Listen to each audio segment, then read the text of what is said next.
Right. So I think that should be live now. Brilliant. So I'm going to just pop in the chat while everybody just logs on. Welcome to the webinar.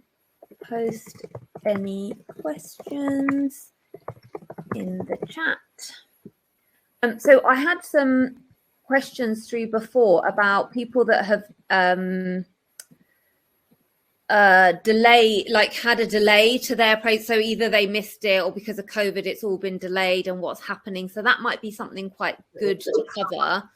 And any other questions, I'll look up all the ones that came through, and then obviously as people join they'll post in the chat. Just going to check. Hi everyone, welcome to the webinar. Me and Fazana just having a little catch up while we wait for everyone to log on. Can you hear and see us okay? If you just post in the chat that you can hear and see us, we'll know that we're good to go. And see us. If you just post in the chat, then I'll know you can hear and see us okay. Hi Joy, hi Natasha, hi Erin, hi Lubna, Lakan, Umbreen, Ashwarya. Hello everyone. Right, great. So you can hear and see us okay. Brilliant. So we were just talking, Fazan and I, about how this appraisal process at the moment is quite a weird one, because we're in COVID mode still with it, but at some point it will be going back to the original process. So she's going to kindly cover like all aspects of it for you guys. If you've not ever had an appraisal, then this will be quite a good foundation. And if you've had appraisals like me, but I am totally out of the loop with what I'm supposed to be doing I'm actually overdue for my appraisal. So this is going to hopefully really cover all those gaps and see. Great. Hi, Inola. Thank you. She can hear and see us okay. Great. So Fazana, welcome to the webinar again, Fazana. You're always such a popular guest that I'm always like asked to like bring on, and I know you're super busy, and I'm so grateful that you've come on again to kind of help share your knowledge and kind of help support our GPs. So I'm going to hand over to you now without further ado. Take it away. Thank you, Serena. Thank you, everybody, for joining us on your evening. I don't have an echo, do I, Serena? No, you sound great. Lovely. So, no, thanks, everyone, for joining us. So, yeah, so I'm Fazana. I'm a GP in Newham in East London. I'm not quite in my first 5, but I am in my 4th 5, she says. I'm in my 22nd year now. I prefer to say 4th 5. It makes me feel younger. And I have actually, after, 15 years, just stepped down from being an appraiser. Just stepped down last October, mainly because I just couldn't fit it in anymore. I mean, I absolutely love appraisal, and 15 years, yeah, it is a long time. So as Serena said, at the moment... Wait, you're missing one thing. Aren't you like our national GP hero as well? Because you're on my billboards in Kingston and London. Everywhere I go, I see your pretty face.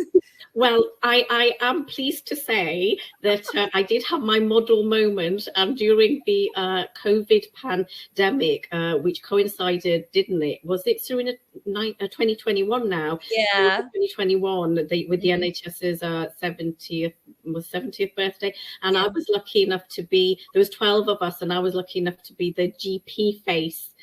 So I got my model moment, but I'm still waiting for Bollywood to call, and they still haven't. Oh, it will. Bollywood will happen. But in the meantime, it's okay. I'm here with you. You're so modest. The way I found out, I was doing the school run, and I saw you on this massive billboard in Kingston.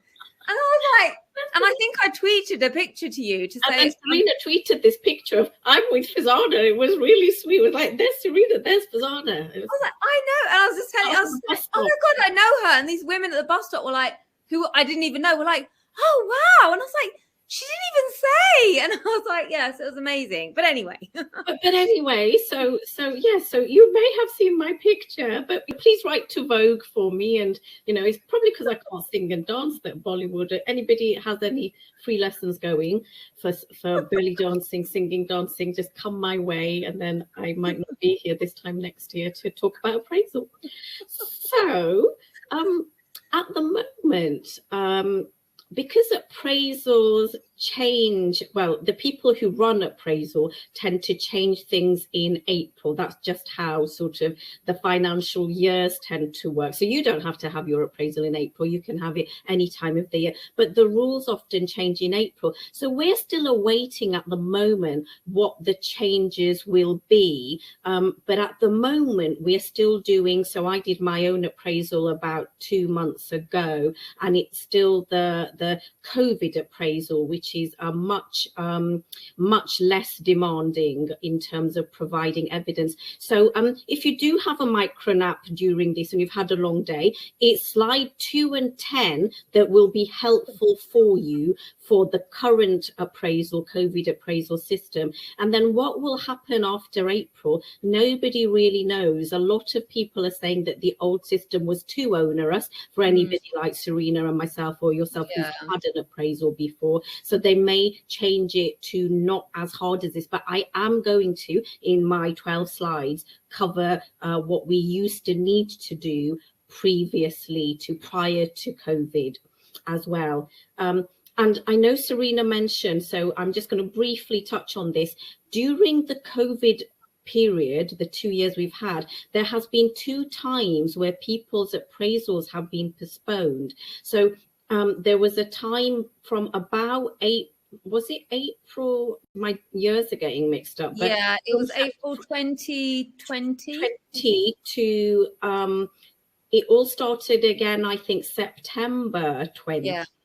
And then there was another delay. So if you were in April to September 2020, you did not have to have your appraisal that year because there was just too much going on and they understood that everybody was too busy. If your appraisal was due in September, like mine was, you did still have to have it, but it was a much shorter appraisal.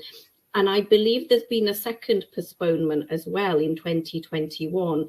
But if you're unsure, just contact your appraisal team. So where I am, it's the Northeast London appraisal team. If you're London, Northwest London appraisal team, like Northwest, Southeast, just contact them to say, where am I, if you're completely lost about when your appraisal is due, because those people where they had it in that sort of lockdown period, if you like, they didn't need to make it up. It's not that they had to postpone it and have it later in the year. That year was just written off for them because we were just so busy during that time. So if you're unsure, just find out from your appraisal team. Okay, thank you. Serena, I'm doing the slides, yeah? Yeah. Okay, yeah, press next. Oh, this works. Yeah. So this is the one that we're all doing now, what they're calling the COVID appraisal. If you're using the Clarity Toolkit, it will be called the COVID-19 appraisal template. I'm not sure what 14 Fish and other sites call it, but it is, I believe it is the COVID-19 one. So what do we need? Not much at all.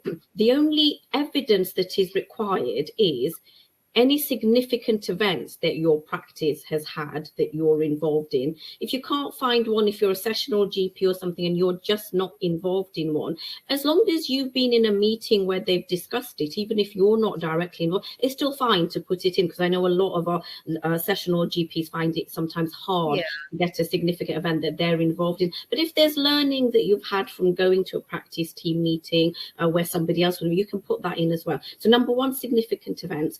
Number 2, any complaints or compliments that you've had. Complaints are the ones they want, but feel free to put compliments in. But any complaints, they're still asking us to put that in. And then your main achievements, concerns, and challenges. So that doesn't require any evidence. You're not needing to load up your significant event analysis or your complaints and your responses. It's just what you feel your main achievements, concerns, and challenges have been. And then there's a new section for anybody who used to do the old appraisal, like Serena and I, which is a personal well-being section. Again, you don't need to load up any evidence. That's more about, and I think it's a very positive change, to really ask about how you are doing. You know, how are we doing? You know, we're living through a pandemic. You know, we're short-staffed in the NHS. People have had COVID. Doctors have died of COVID. How are we actually doing? How are we feeling? Who is caring about you? So that is a section where you can like even rate yourself out of 10. How are you feeling? And a chance for your appraiser to actually just ask how you are. And I found my own appraisal really helpful actually in January with my appraiser. And I guess the other change is that at the moment they are being done, like most things, virtually. So the appraisal is being done not face to face, but you know, using Microsoft Teams or Zoom or something else. So it's not it's a virtual appraisal. And I imagine that's probably going to change as things are opening up now and all the restrictions have been lifted. But that's where we are at the moment. So can I ask you a few questions that came through? So significant events, what type of events are significant events? Does it have to be something serious? I'm going to cover this in a later slide, but very quickly, these are not events. So anybody who knows any hospital doctors, we're not talking about hospital type ones where these are the ones that, you know, are massive boo-boos and go up to NHS England. These significant events, or sometimes we call them learning events in general practice, is anything. It's your day-to-day bog standard. Like Fazana wanted somebody to have a urine MSU and she forgot to label the bottle. So then the lab sent it back saying we couldn't process this result because there was a pot not labeled, or somebody forgot to sign I mean, I know it's easier now because they're electronic, but somebody forgot to sign a paper prescription, or somebody didn't send the prescription. Things that happen in general practice every single day. It's really just an improvement activity.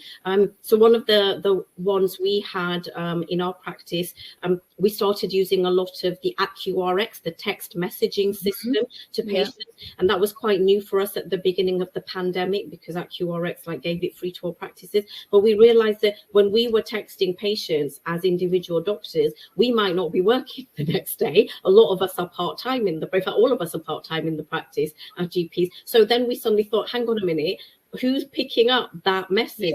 Patients sending. So that was a significant event. And then we decided that actually all messages were going to go through to reception, because the reception, you know, somebody from reception will always man that, and they'll always be in, and they'll pass it to the doctor on. So that's an example of a significant event where harm wasn't done, but we started using a new piece of kit. We didn't really think through the consequences of what might happen. And then we learned something and we thought we're not going to send, and we made an improvement. So that will be an example. Yeah. Right.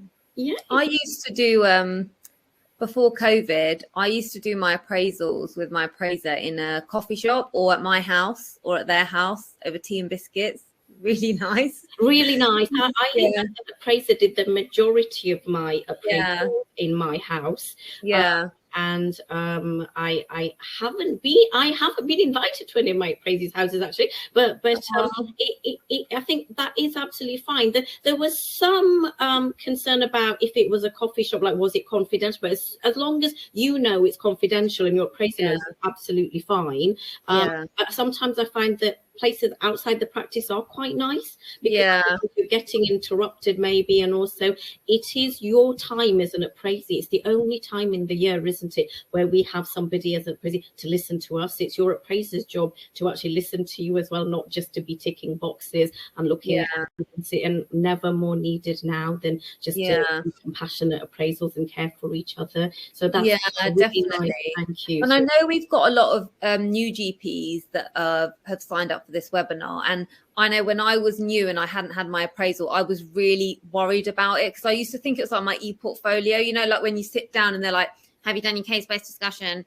Have you done this? Have you done that? And it felt quite stressful, whereas actually the appraisal process, it was so holistic and so like, so very how you feeling? And I was like, oh, we want to know how I'm really feeling, and it was really actually nice to just talk about Yes, because you've done the hard work, guys. I mean, e-portfolio, you're getting your certification, aren't you, to prove to yourself and the world that you are a GP. Now you are a GP. So appraisal, yes, it would be wrong to say there is no summative aspect.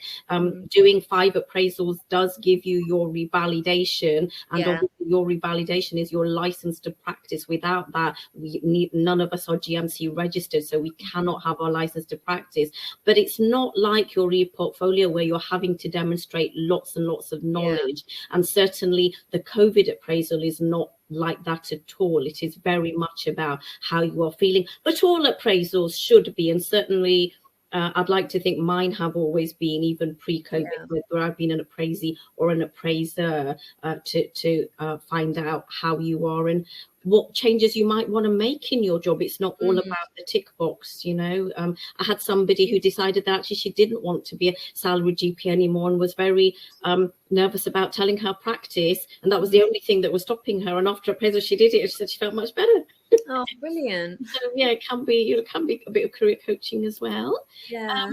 And so what is the purpose of appraisal? Kind of, we just touched on that. It's to support a doctor's professional development, and obviously keep us registered with the GMC, so we have our license to practice. Then we also want to support the doctor's personal development, which is very important at the moment with people's health and well-being, and some of the horrors that we have actually seen in the pandemic times, and we've still had to get on with it. Whereas whether it's patients, I had 6 patients die in a row January 21, which is unheard of in my practice. I mean, they were all elderly, but we normally lose 5-6 a year, not in a week. And the 5th GP in the country to die was my friend and a fellow board director. So people have seen some horrific things, and it's just about, you know, how we are, because we're still continuing to help other people. And then to help the doctor work productively within their own organization, which might be of a lot of interest to particular of you guys who are new, got lots to offer, lots of energy, and particularly our sessional GPs who sometimes maybe don't always feel that, they don't always feel included, and they don't feel they have, but you know, you have got a lot to offer, believe me. And then to obviously, as I said, to keep our license to assure a positive revalidation decision. So personal and professional well-being is vital this year, and I'm hoping that will stay after April. So the mental and physical well-being, that's important to us. And then risk assessments at work. This has now gone down a bit, obviously, with restrictions lifting, but prior, you know, when we were right in the middle of COVID, it was important that people like me, who were GP partners and your employers, that we made the area safe for you. So we did have PPE to give you, and we did make sure that your rooms were ventilated, and we did make sure that we had, if we thought somebody had COVID, that we would put them in an isolation room and not expose you to all the other patients. And then the support at work, you know, the emotional support, and also how people felt, because of course a lot of GPs, particularly with the advent of remote working, which was great, but then we were all still working even if we didn't feel well, because at one point there was almost time where you couldn't be sick, where even if you had COVID or another virus, because you can just work from home. But actually, if you're really sick, then you're really sick, you know. So remote working almost became, well, you're not really that sick, you can work from home. So it was an opportunity to voice any concerns that people were having about that. And then obviously any GPs who were in the higher risk group, so our pregnant GPs, one of my salaried GPs actually did her last few weeks remotely because she was in her 3rd trimester, and obviously that was considered higher risk, the peak of COVID. And she's got a lovely little girl now, and obviously BAME people and older GPs as well who are over 16. Now, this is the going back, if you like, a bit to the old stuff, but I think that it's worth you guys just knowing what the GMC bases the appraisal evidence on. And there's 4 domains. We're going to send these slides around so you don't have to worry about keeping these. But the first bit is knowledge, skills, and performance. So this will be very familiar to you guys who've just done e-portfolio. Your knowledge, you know, your case discussions. We still have a couple of cases you can put in. We call it case reviews. Then safety and quality, things like audits or quality improvement programs, that would go under that section. Then communication, partnership, and teamwork. So every 5 years, not every year, but every 5 years, you need to do a multi-source 360 feedback like you do for your portfolio from your colleagues, and one patient survey, but that's only every 5 years. And then your complaints and things, and you know, any other little compliments or anything you've got can go under communication. Even if you're communicating with your practice, if you've had a professional conversation, you've been in a team meeting, all of those would go under domain 3. And then finally, maintaining trust, which a lot of people find this box quite hard to fill. So I often put things like, you know, Med 3 certification, you know, am I able to justify why I'm giving a certificate? Or, you know, if a patient is like, can I just have it because I've never worked and I don't want to work? You know, that is our professional probity as well. You know, how do we make those decisions on certification? I'm obviously an employer and a business owner, so I often put things in about my financial probity. You can do that if you're a sessional like locum, like do you have your external accountants? Do you make sure that you've got financial probity? So anything can go in there where there's a trust issue, whether that's a clinical trust issue or a non-clinical trust issue. Put in. And these are just some examples of what you can put in. So the knowledge, skills, and performance, again, I'm repeating myself, but, you know, CPD activity. If you've been on a course, for example, and you can put some reflection in about what you've learned, so this makes up quite a big part of the evidence that people normally, like pre-COVID, were putting in. And then under domain 2, the audits, the significant events, quality improvement. A lot of people under domain 3 put in there any meetings they've attended. And again, they don't have to be practice meetings. If you have, you know, a locum peer group that meet, whether that's virtually or whether that's person, you can put all. You can put this stuff in. I mean, so many of our members list their webinars, and also, I mean, a lot of the time, the chats, like our Q&As and discussions, can form quite a good basis for putting into your appraisal. And I think actually that's another point which probably relates to domain 1. So I always thought initially when I first qualified and I was first doing my first few years of appraisal that, oh, I've got to book another course.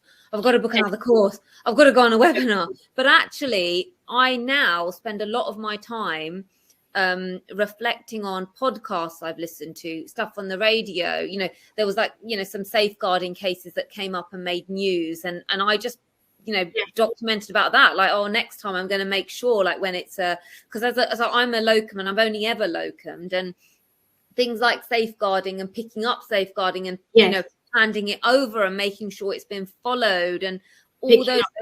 So you raise a really important point there, Serena, because it is true that people naturally feel I need to go on a course. You don't. And actually learning in practice with what you're talking about is actually more powerful. So I would use, for example, if I wanted to, I could use this hour or 40 minutes, whatever we've got, as time. I could put this under teaching if I wanted to, because I'm teaching this and reflecting on my teaching style. What could I do differently next time to make it better?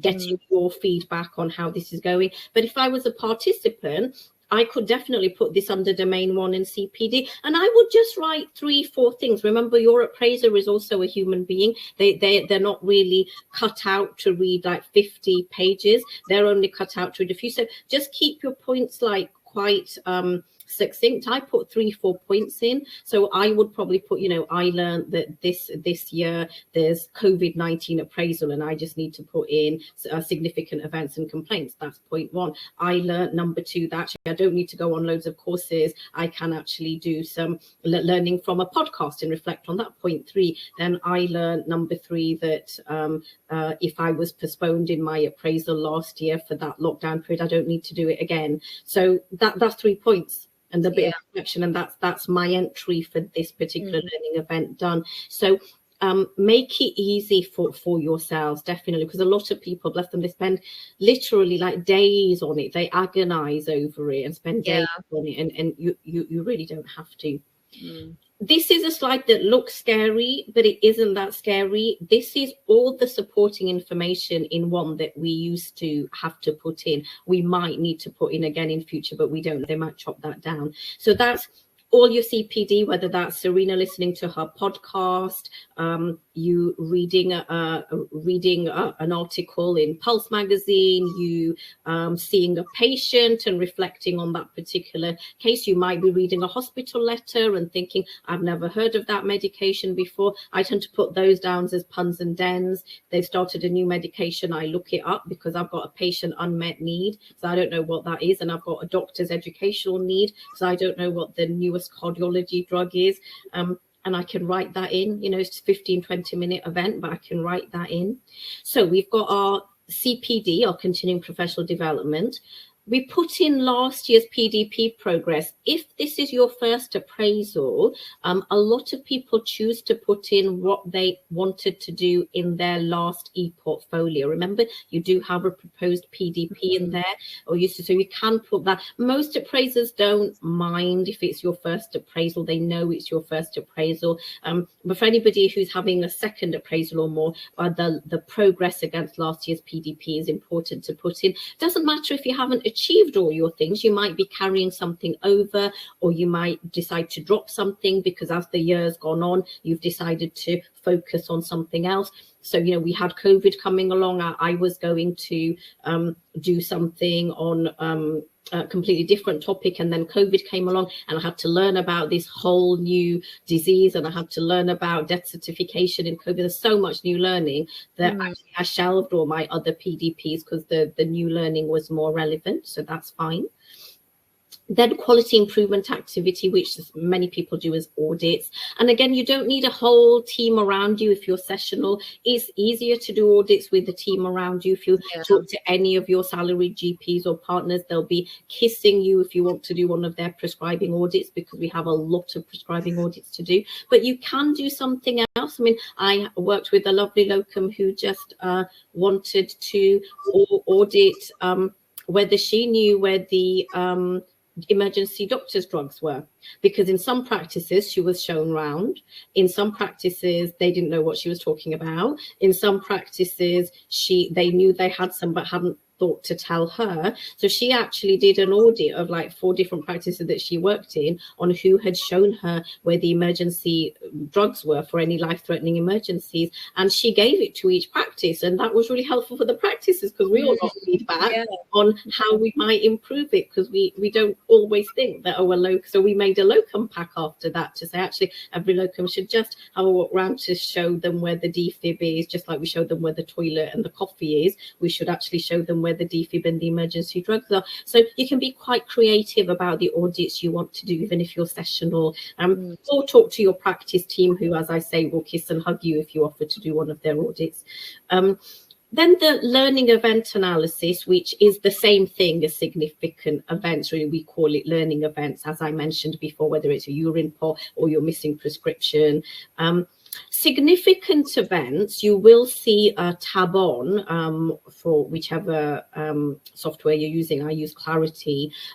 Significant events, most practices don't have. So I've never had one myself as an appraisee. You probably don't have one. They're high impact ones that have gone to NHS England. So very few things, you know, like CQC make a list of them, like an unexpected death on the premises, not unexpected death, that might go up to NHS EI. Something that's quite rare, or, you know, a shooting on the premises, something like that, or a colleague killed a colleague, something. I mean, they're not everyday events. And they I hope not. Hopefully, hopefully they're not going to kill me, but they're quite rare. No wonder GP numbers are low. We're all killing each other. Now that there's been now we're out of the pandemic, we're going to kill each other. It's the stress of the job. We're just strangling each other. Please try and avoid strangling your colleague. Just go to the gym or whatever you need to do to let steam off. But if you see anybody doing that, remember that is a significant event, and somebody let NHSDI know. Yes, and then flee the country so that the rest of your practice team don't want to come and kill you for dobbing them in. And then the colleague and patient feedback is every 5 years. It isn't every year. And the complaints and the compliments, that is even still in now in the code appraisal, as is the learning events. And then there's just 2 health and probity declarations. So this is just 2 things to tick. But I bring it up because I've had a lot of questions where people have said, do I have to disclose all my personal health problems? Not if they're not impacting on your work. So like, I have mild eczema. I don't really write that because I don't feel that, I'm not sitting there scratching myself with patients and blood's not going everywhere. I don't feel it's impacting on my patients. Sometimes my eczema on my arms flares up a bit and I do a bit of steroid and it's fine. So I don't feel that's something I want to disclose. So you do have obviously rights over what you want to disclose, even though your appraisal is confidential, but still you don't have to like write every single toenail operation that you've had, because when they introduced this, there was understandably a lot of controversy as to why we as doctors should we be telling somebody all our health issues. But if on the other hand you feel that you have got an issue that is impacting, so if you feel that actually your back pain is getting much worse because the chair at work isn't ergonomically designed, or you feel that actually during COVID your mental health is actually suffering and you do want some support with that, this is also a good place to start off a conversation. That's no problem. It doesn't mean that your appraiser is going to tell the whole world and say let's get you struck off. So the appraisal is supportive, so you can do that. And there's just a tick to say that you have no health problems, or you can put in what you want, but that's up to you. It's completely optional. No one's going to ask your GP about that or anything. Yeah. Okay, so this is just like the flow diagram. I don't even know if this is particularly helpful, but some people like to see it in this format. So you the appraisal process has 3 stages. So the inputs, that's where your appraiser is asking for your evidence. And when it's the long list of evidence that we used to have pre-COVID, generally a lot of appraisers want that between 2 weeks before or like 1 week before, just so your appraisal date, just so that they can read it and they can ask you if they want any more information. And then you actually have the appraisal discussion after that, and then the output is just when you basically you both together sign it off here. And you don't have the same appraiser throughout, do you? So you have the same appraiser for 3 years, don't you? Yeah. 3 years. And I don't know what it's like in other parts, but in North East London, we don't have a choice. We are allocated appraisers. So you don't choose your appraiser. If you have a conflict, and the conflict is basically if you happen to be married to them, or they're a relative, or if they're a doctor in your own practice or have been for the last 12 months. And that's probably quite right, because the relationship is very close if they're in your own practice.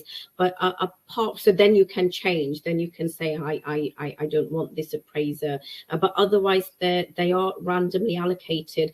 That's for the initial one though, Serena, but after that it's up to you as an appraiser. If after the first year I was appraising you, Serena, and you, for whatever reason, just didn't think that I was a useful appraiser, you can ask to have that change, me change. Oh, okay. The appraiser can't change the appraisee, that's our job, but the appraisee can say, actually, you know what, it didn't really click, or I didn't find it useful. You can, and you don't have to give a reason. The appraiser doesn't need to come back and tell you about it. You tell the team. So there is that facility which not everybody knows about, because because appraisers do vary, and if you feel that for whatever reason you're not happy with it, you have got the right to say after the first, actually I'd like a different one. But otherwise it's 3 years, and then you all swap round again. They change. I got really attached to mine, and then she was like, oh no, it's been 3 years, I've got to move. And I felt like, are you breaking up with me? And she's like, it's not you, Serena, It's the appraisal process. I was like, they all say that. It's not you, it's me. And it is hard, because 3 years it's a long time, isn't it? And you see them once a year. And my new one's really nice as well, actually. But I did get attached. That's nice. So another new attachment for you. It's nice. It all ended well. If you are a bit longer in the tooth like me, and you've had a couple of revalidations, if by chance your appraiser changes in the year before your revalidation, which probably doesn't apply to most of you, because all of you anybody who's newly qualified is automatically revalidated. When you become a GP, that is your revalidation year. So you've got 5 years until your next revalidation. But if anybody here has been a GP for a number of years, if it's coming up to their 4th or 5th year, then it's worth just looking at what evidence you've got, because your new appraiser will just, that's the first thing they'll probably ask you. They'll say, what year is your next revalidation, and have we got all the bits in you need? So just worth thinking about, if you're about to change appraiser, just where you are in your revalidation cycle. This is slide 10, which again refers to the COVID appraisal. And again, yeah, just wanted to make that a little bit easier. So your personal details, your scope of work, you know, I'm a GP partner, I'm a sessional GP, last year's PDP, if you did manage to do it. But again, this year for COVID, nobody has been particularly bothered with anybody's last year's review. And then the challenges, achievements, aspirations, how you are doing, and all this CPD stuff has really not been it's not been looked at this year. It's only the significant events and complaints, and anything else you want. When it says any other items asked to bring, this is not for most people. This is for the few people who are under GMC restrictions. So the way the appraisal process works is, if you are having a bad year, and we can all have bad years, whether that's health or life events, or we are just not managing as GPs because other things are getting in the way, that doesn't automatically mean that's it, my appraiser is going to tell the GMC and I'm going to be struck off. Of all the people that get referred, under 1% are struck off. So your appraiser would speak to you, and then they would escalate it to our revalidation lead. You will always be informed of the process. And then it's really about what support do you need. People aren't running off to the GMC to strike you off. It's not that process. So that's just something to reassure you with. So I've never been asked to bring anything specific, and most of you won't be, but that's what that refers to. And then any ideas you've got about going forward, your proposed PDP for next year. Nice to bring some ideas along to that your appraiser can work with you on. Well, your appraiser will write during the discussion. So this is the bit we do that might be useful for you to know. So they'll write. So I will write, Dr. Serena Chiba is a sessional GP. She qualified in da-da-da. She has her revalidation in da-da-da. So that in the beginning of that summary, the next appraiser, if she has to break up with me, then we'll know next year, looking at that summary, okay, this is Serena, this is what she does, that scope of her work, this is her next revalidation. Then they'll write a bit about your PDP. It's fine if you've dropped one, if you haven't completed one. We'll write some notes about what you said about your achievements, challenges, aspirations. They'll write some notes, again, no surprises with you on how your health and well-being is, and any areas of your CPD or quality improvement activity that you wanted to feed back. They will discuss the significant events and complaints with you, and then they'll help you work through exactly what you want to do with your PDP. So I might say to Serena, I want to do something on women's health, and she'll say, what? And I'll say, I don't know. And as my appraiser, she'll like help me with it. You know, like women's health is big.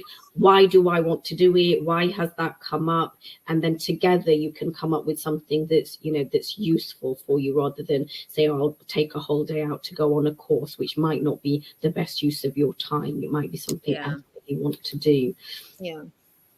There is now for sessional GPs, this question used to come up a lot. You know, I'm less than full time. So there is a definition for low volumes of clinical work, and that is defined as less than 40 sessions in a 12-month period. So you'd need to work less than a session in a 9-month period and still have 3 months off. If you're doing less than 40 sessions a year, that doesn't mean that you can't have an appraisal, but they give you another form to fill in to justify sort of your professional development, because that is considered a very low volume of work to be keeping up with, you know, all the things that GPs see. But it doesn't mean that you're not able to revalidate. It just means that you have to fill another form in. It's just worth knowing that's defined as 40 sessions in 12 months. So that's you know, 1 session a week for 9 months, and still having 3 months, of which most of us probably are doing more than that, but there is a definition. These are just the links to the appraisal guidance, and, you know, try and relax. It's hard to relax at the moment coming out of a pandemic when you've all worked so hard, and maybe many of you have been part of delivering some of the vaccines as well. But this is the only time in the year when actually someone can listen to you, rather than you listening to 15, 16, 20 patients in a morning or an afternoon. Somebody's actually listening to you. They're there for you. Thank you. I think we're over to questions now. As soon as that all right. Yeah. So first question. So Murali, hi Murali. So she's emailed Southwest London appraisals who haven't responded and still hasn't got an appraiser. What's the best process to be allocated one, please? So Murali, well done. You sound like you've done the work. May I ask you, are you a newly qualified GP? Did you qualify just in August? Murali, are you new? Just pop in the chat if you're a new GP. If they're new, what does that mean? If you're new, it just takes a little bit longer, because there's something like 8 people apparently who look after the whole of London. So these 8 administrators are, because they shrunk everything. So yeah, so Murali saying August 21. August 21. So Murali, you've done everything you can. If you want to email them again, you can, but they'll catch up with you. I mean, I think it's sufficient, more than sufficient, for you to make 1 contact. So excuse me, a lot of newly qualified GPs do find that your first appraisal should be August 22, but by the time the system has caught up with them, another 6 months has gone. It's fine. That's not your fault. If you're really keen, email them once more. But with the COVID backlog, because we as appraisers have got lots of catching up to do, because there was 2 pauses, wasn't there? There was 2 freezes from May to September, and then there was another freeze. So all those people need an appraisal. So you, as the newly qualified ones, in a sense, Murali, are probably the least important in terms of revalidation, because we know that you're great GPs. You've just had your revalidation. You've just proven that you're a qualified GP. So you're not a high priority. I mean, one of the purposes of appraisal is to make sure that we don't have dangerous doctors. So you wouldn't really fall into that category. So I would say relax, don't do anything, but don't be surprised if August comes and nobody's gotten in touch with you. But that's just not your fault. You might be waiting about 18 months for your first appraisal. I've known a lot of newly qualified GPs who haven't had their first appraisal 12 months after qualifying. But you've done the email. Can they actually start inputting? So Fazan, if you press next to the chat, it says Q&A only. If you click on that, you'll start seeing the questions that are coming through. Thank you. But if they're newly qualified, can they input into their clarity or appraisal while they're waiting? Because obviously, only if you've been allocated an appraisal date. So if Murali hasn't even been allocated an appraisal date, nothing will activate. As far as the appraisal system is concerned, Murali doesn't exist. So that will only happen once you have a date. So you might not be able to do that. So I would say, if you're really keen, start logging that info elsewhere. Personally, on a practical basis, I would say you don't need to be that keen. Wait till you get an appraisal date. For the first timers, wait till you get that, because that's not your fault. You're just coming on to the system. Yeah. Okay. Next one. We've got one on maternity, haven't we, Serena? Yeah, I'm just trying to track. So the next one was the best resources to accumulate CPD points as I'm struggling to get hold of appropriate webinars being a locum GP. So Morali, we do very regular webinars and we've got a whole program now. So if you're, I probably should have said this at the beginning. If you're a locum GP in London, particularly Northeast London, Southwest London, if you're in Derbyshire, Nottinghamshire and other ICSs like that, then contact us, because we're actually supporting with the CCG kind of locum recruitment and setting up digital banks where you can not just get work, but get all the support that you need and CPD you need and mentorship you need to work. So I'm just going to put the email in the chat. But in terms of, it's not just webinars, so you can access all our webinars and the ones Fazana's done for us actually on YouTube if you go to My Locum Manager Career Kickstarter. But it's not just about webinars. And I think this is what I learned. So you will listen to podcasts, watch stuff on TV, read things in newspapers, all of which can be relevant and you can reflect on those.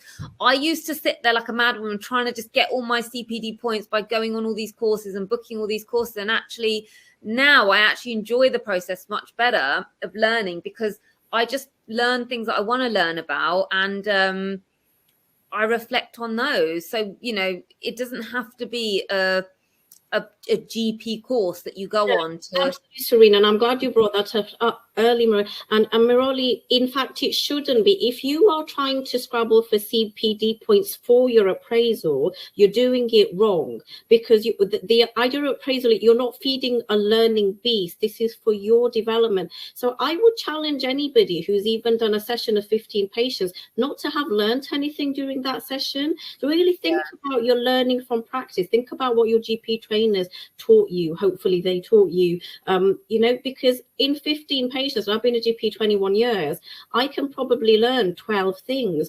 and look for things. Keep your eyes open at the practice. Just because you don't maybe do repeat prescriptions doesn't mean that you might not want to be involved. Your major learning opportunities are in your work. This is about adult learning. This is your qualified GPs. No one is coming to check up on you. This is about your lifelong learning. It's not just about keeping your registration up. Of course it is. But what do you need to learn? What do you know about COVID? What do you know about long COVID? Because you'll need to know that. What do you know about the infection prevention and control things? Because you all need to know that. These are things. So there are, at the moment, there are 150 things that we all need to know. So if anybody's scrabbling for CPD, I would say look at what you do in your day job. This is not different from your day job. And talk to people in your practice. If you want to email me, other appraisers, absolutely fine, we can guide you. But I would say if we're scrabbling for CPD, we need a bit of guidance to what it is. CPD isn't something different from our day jobs. This is to improve your day job, to be able to, for you to be able to give a better, safer service to your patients. Well, to be fair, I used to do that. I used to book because I thought that's what I had to do to get these 50 points. And then actually over time I learned that no, it can be my own learning. So for example, when I a couple, just some locum sessions I had, I dealt with emergencies, and I'll share the link actually, because we produced a locum essentials guide which covers emergencies in general practice with Red Whale GP Update, and it's really popular, and it's got things like emergency drugs, drug doses. And that happened because I was in surgery and I had a sick child that ended up I diagnosed with meningitis, and I didn't know where the emergency drugs were kept at that practice. And then I got the Ben pen out and I couldn't remember, do I mix it with water or saline for injection, because it had been so long since I'd done that. And then that was something I wrote about, and actually off the back of that I created the guide, because I thought if I find that as a locum, like so many of us, because we never know what's coming forward. So a really good example of learning in practice, you had a real need with a real patient, then you went and looked that up, and then actually you've created a resource, so you could get loads of CPD points from there because there's your own learning, and then you put something in the teaching section as well, or even a quality improvement section, because you made a whole resource about it. So so I'll share the link for that, and Morali, you can flick through that, and that can also be a resource that you use for CPD as well. But hopefully that will make your learning a lot more fun and less prescriptive. Okay, next question, Inola. Hi, Dr. Fazana. Can you advise me? My appraisal was 21st of December 21, postponed because of going on maternity leave, returned back June 22. My revalidation is March 23, and I haven't had a colleague or patient feedback in the last 5 years. How do I get ready for this? Right, so the amount that you took for your maternity leave is scrubbed, if you like. The clock stops when you go on maternity leave. So that time you don't need to worry about. But if you have your revalidation coming up in 6 months, I think that's correct, you're 6 months? Mm-hmm. You're working now, then I would get on and get your MSF. Oh, no, she says March. So when's her next? Return back June 23rd. Revalidation is March 23, so next year. Next year, and you're coming back this June. Yeah. I see. So yes, so you'll still have a number of months. So because you'll have June, July, August, September, October, November, December, January, February, March, you've got 9 months. So the expectation is that you will do 9 months work. You don't have to do 12 months work. If people are out of kilter because of maternity leave or sick leave or whatever leave, if they've been out of the country for a bit, then you don't need to make up for that time. Your clock stops as soon as you go on leave, but you will have 9 months. 9 months should be plenty of time to get your MSF and your patient feedback done, but your CPD will only have to be 3/4. It won't have to be a year's worth. Which someone has said, how many CPD points? It used to be 50 points for the year. Yeah. And I don't know whether they'll bring back the point system. It's not currently operating, but the way that 50 was is that it was thought really soon that most people, like salary GPs, would have, if they're on the BMA contract and they're full-time, would have 5 days paid study leave. I know sessional doctors and partners don't have paid study leave, but the expectation was that in the year you would do about 40 hours of study, like 5 8. So that doesn't mean you have to go to a course for 5 days, but it would be about 40 hours of study with about 10 hours of reflection. So that's where the 50 came from, that 1 week, if you like, or 5 days of 8 hours of study. Most of us probably do a lot more than that. It's just about logging it is difficult. Okay, next one is Jess, who gives us the appraisal date. I added a date on 14 fish 1 year from qualifying. Was that wrong? So Jen, who gives the date? Your date is negotiated between you and your appraiser, but your date is your first date. If you're newly qualified, will be fixed by the appraisal team. So like Pomirali hasn't got a date, so her date probably won't be, with the backlog, probably won't be August 22, even though ideally it would have been 12 months. But if Mirali gets a date for December 22, that's when it will be. So your first date is generally chosen for you by the appraisal team, and then you might want to say, like, if you know you're going on holiday and they've chosen August, then you can say, actually, with your appraiser, can I have it the following month? It doesn't have to be set in stone, but the actual date is, the first date is chosen by the appraisal team. And there was a few years ago, because most people were having it as late as possible in the year, in March, and the new year was starting in April, just to help appraisers, because we were doing 15 of our 20 appraisers all in March. Certainly in Northeast London, the appraisal team tried to span it through the year, so it went to birthdays. So I used to do my appraisal in September every year, and then they pushed it to February to my birthday, so I got a bit longer that year. But none of that Pushed it to your birthday. Sorry? They pushed it to your birthday. They tried to do birthday months just so that they would have like a span in the year. So everybody had their birthday month. So they pushed mine to February, my birthday month. So if you think of anything worse as a birthday present, then here's your appraisal, love. But my appraiser was so lovely, and my appraiser this year actually advised me that if I wanted to go to Copenhagen, cycling there and the museums are very nice. So that's how nice an appraisal can be. He goes to Copenhagen a lot, and he said it's a very nice place too. Because I was saying I'm a bit scared of traveling alone, and he said that Copenhagen might be a good one. So that's a good example of your appraiser looking at you holistically. It's not all about ticking the clinical boxes. So you might think about Copenhagen. So Aishwarya is also asking about when would be my first appraisal. So I think the answer is if you're newly qualified and you haven't had an appraisal date yet, don't panic. Don't panic. Don't panic. It's not your fault. Don't chase it. Honestly, don't chase it. Just Email let them once and then leave it. Email them once and leave it, because at the moment there's such a backlog and there's still COVID chaos. For everything to go back to normal will be at least until April 23. It's only those that have the revalidation coming and they know it's coming soon. So if you've got April 23 revalidation, which is 23 revalidation, that's the bit where I would just chase them a bit more, because you don't want to be left behind for your reval. Everybody else, email them once and then sit back and wait for them to do their work and catch up with you. Yeah. And then Ashwara is asking, who is my appraisal team?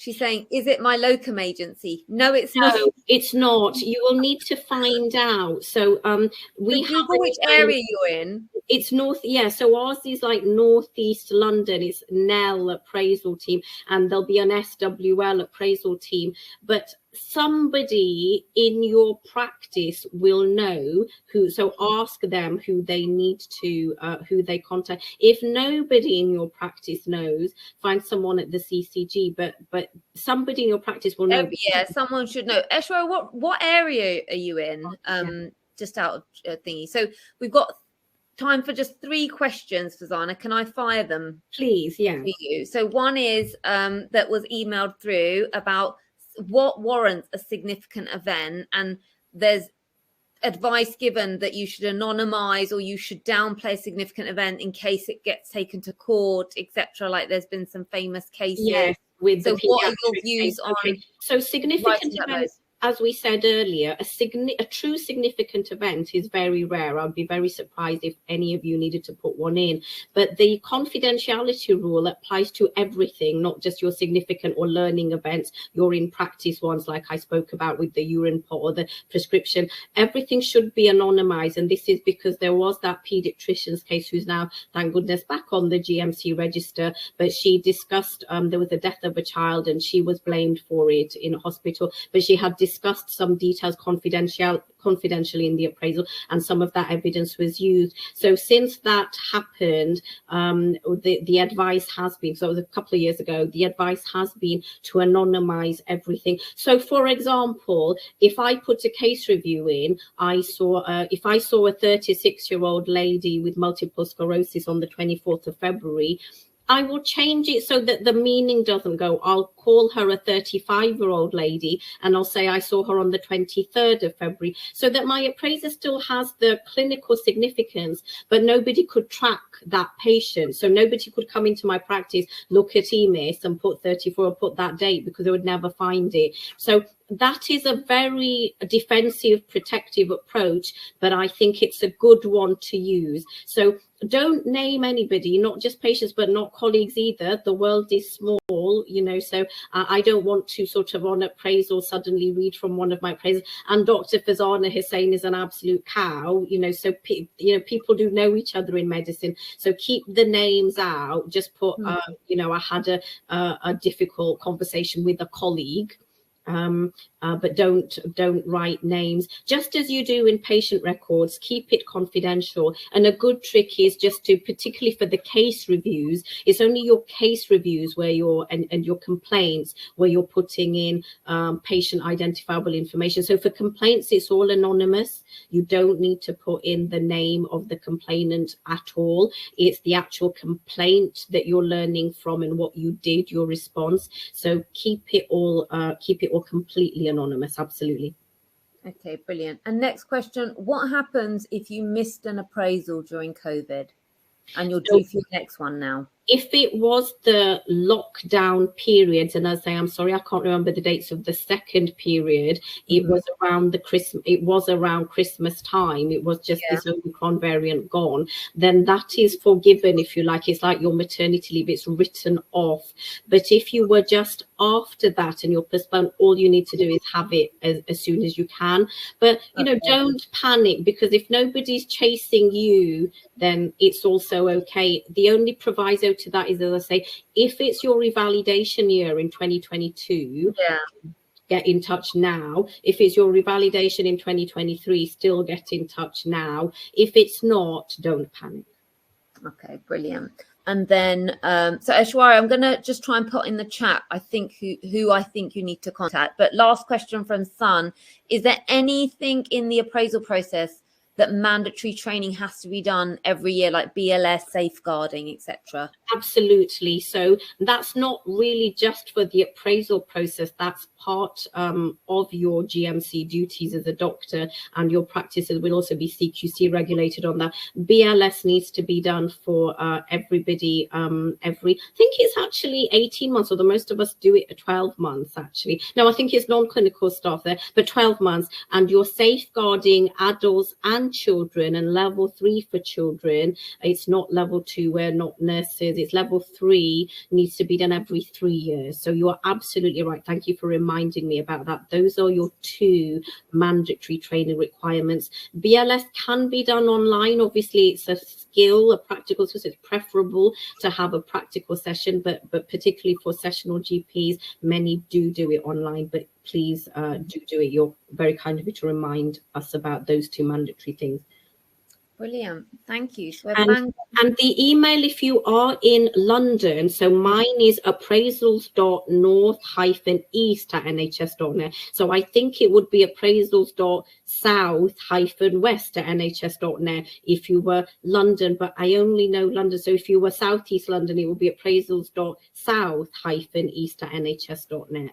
Yeah, if you Google GP Appraisal London, it comes up with all the contact lists for all the regions. Oh. So you can ping it there. Brilliant. Thank you so much, Fazana. I learn something new every single time, and I love the way you make this topic so easy and just reassuring. If anyone else has any additional questions, you can, they're still popping in the chat, just ping us an email and we can try and answer them. But I hope you found this really useful. We're really looking forward to delivering more and more of these across North East London and all the other ICSs that we're partnering with. So just contact us to sign up. And Fazana, thank you. You've been amazing. Oh, you're getting so many thank yous in the chat box. See, you're very welcome, thank you. And that was brilliant. Isn't she brilliant, everyone? Just give you a round of applause. Oh, look, thank you for your enlightening talk. For you, because you have given me an hour as well. But I think, as Serena said, relax. It's okay, particularly if it's your first appraisal. Appraisers are aware that it's your first appraisal. Relax and try and enjoy it. It is meant to be useful for you as well, not just a tick box exercise. So no, thank you. Oh, brilliant. Look, you got lots of love there, Fazana. Thank you so much for giving up your evening for us. And yes, very, very appreciated. Great. Oh, look, they're still coming through. Thank you, everybody. Have a lovely evening yourselves. All right. Take care. Bye. Bye.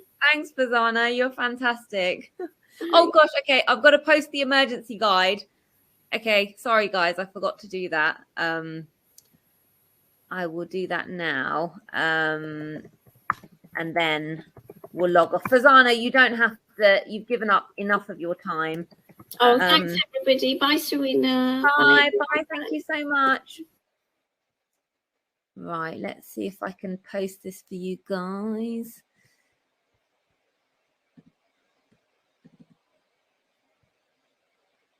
Okay. Right. The link's loading up now. Thanks for reminding me.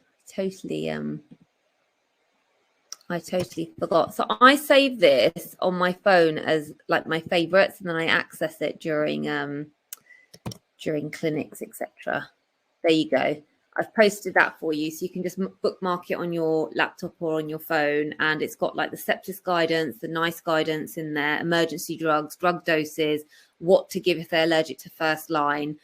So hopefully you'll find it really, really useful. And for those of you that are locuming, like I said, in those areas, North East London, Nottinghamshire, Derbyshire, all those areas, ping me an email on support@mylocumanager.com and we'll get you added to the bank. And we're going to be delivering loads more of these webinars. So if there's topics that you want us to cover, just email us and we will sort it out for you.